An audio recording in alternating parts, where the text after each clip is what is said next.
Okay, welcome. My name is Kyle, and this is going to be an e-tutorial on how to solve problem E6-18 from the textbook. Bathurst Company began April with inventory of 200,000. The business made net purchases of 600,000 and had net sales of 800,000 before a fire destroyed the company's inventory, so that's not good. For the past several years, Bathurst Company's gross margin on sales have been 34%. What's required? One, estimate the cost of inventory destroyed by the fire. Okay, so what I'm going to do, I'm going to solve this first by 2 steps, and then I'll solve it by a single step. However, both methods are generally the exact same. I just think it's easier to break it out into 2 different steps first, and then we'll combine them into a single step later on.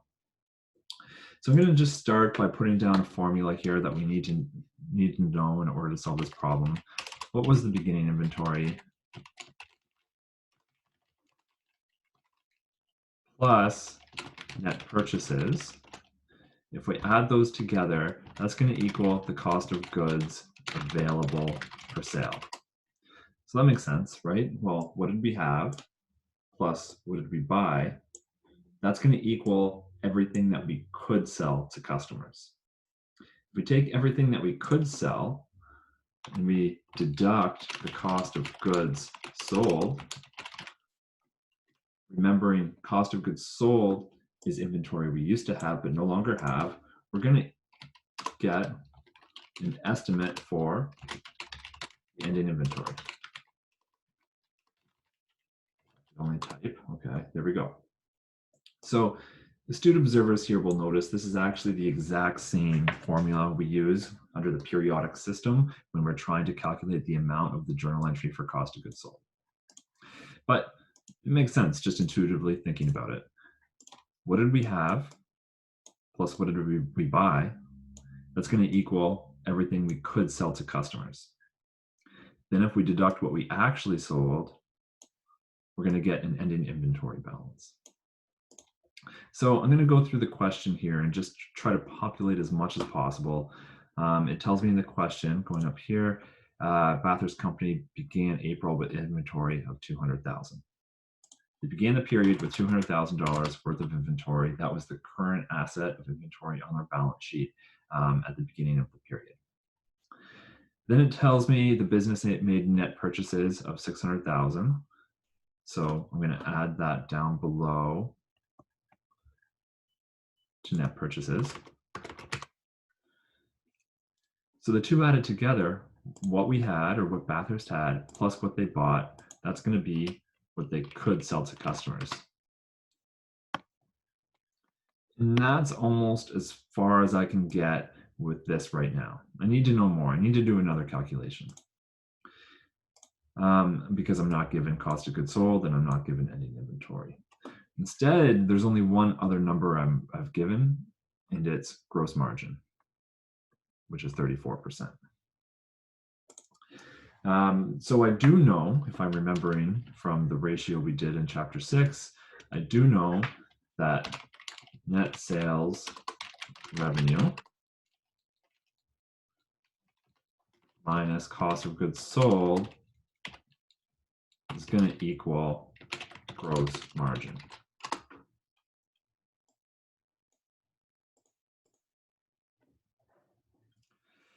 And sorry, there was another number I was given.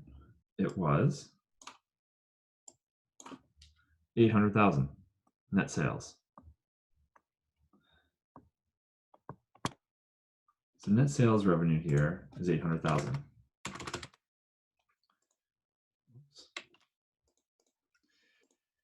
Now, I'm not given cost of goods sold and I'm not given gross margin.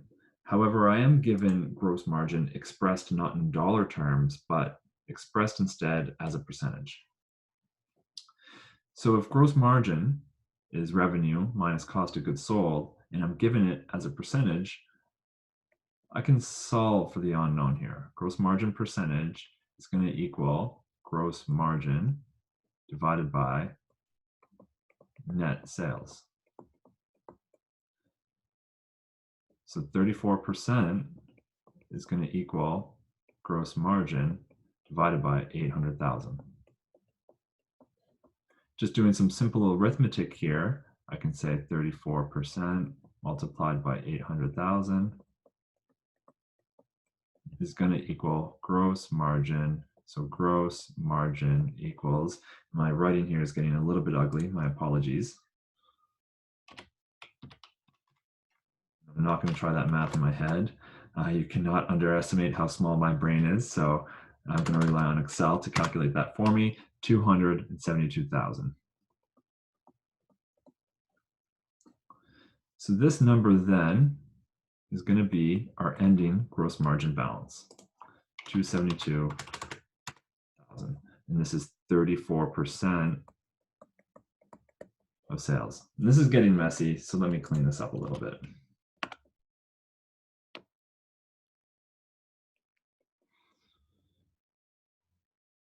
I feel like I need background music here while I go through all of this erasing. Okay, this is a little bit cleaner. Let me get rid of this up here. Okay, so this gross margin is 34% of sales. Now I have just a single unknown here.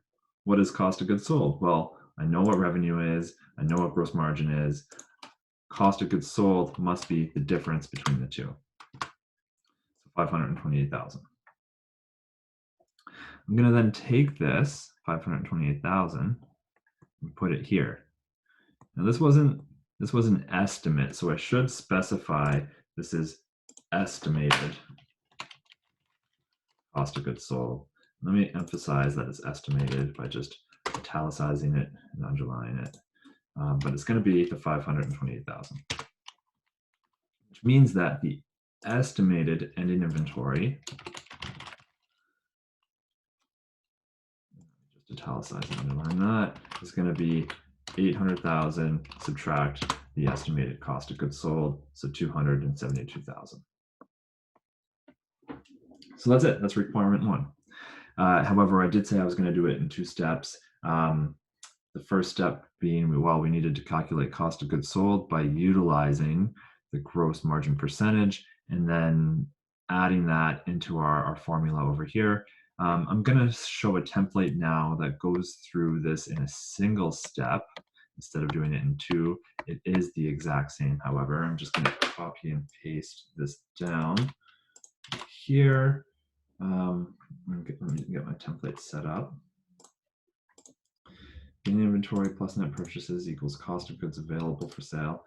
I'm going to add in a line in cost of goods sold, net sales revenue. Basically what I'm going to do is insert this directly into the template below. Net sales revenue less estimated gross margin is going to equal estimated cost of goods sold.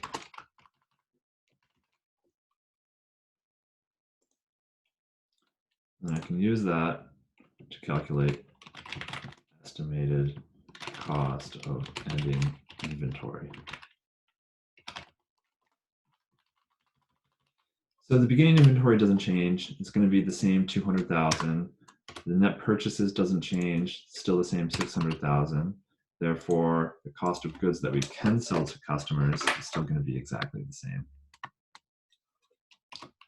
at 800,000. Now, I'm basically just going to add what we did over here down here, so it's a single step. So net sales revenue was 800,000.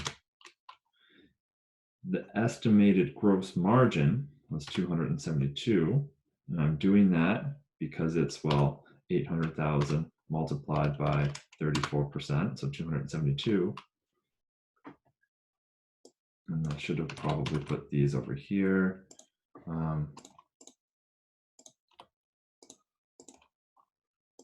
Just to make it a little bit cleaner, which means my estimated cost of goods sold is 528,000. So then my estimated inventory is the 800,000, subtract 528,000, give me 272,000. That's it. We've done it. We did this 2 different ways. One with 2 steps here, a little bit separated, and then the second method, which is taking this and inserting it as its own section down below. And that's requirement 1 done. Requirement 2 asked us to identify another reason owners and managers would use the gross margin percent to estimate inventory on a regular basis. Well, there's a handful of reasons. One could be that they don't have time to do a full inventory count to estimate what ending, or to know what ending inventory is in the preparation of quarterly financial statements. So they use the gross margin percentage to know what ending inventory is, and they know how to report inventory on the balance sheet for their quarterly financials. Another reason would be as an internal control mechanism to make sure ending inventory is consistent with the physical count, to make sure there isn't an inappropriate amount of shrinkage during the period. So thank you all for listening. I hope you found this helpful. My name is Kyle. Have a great day.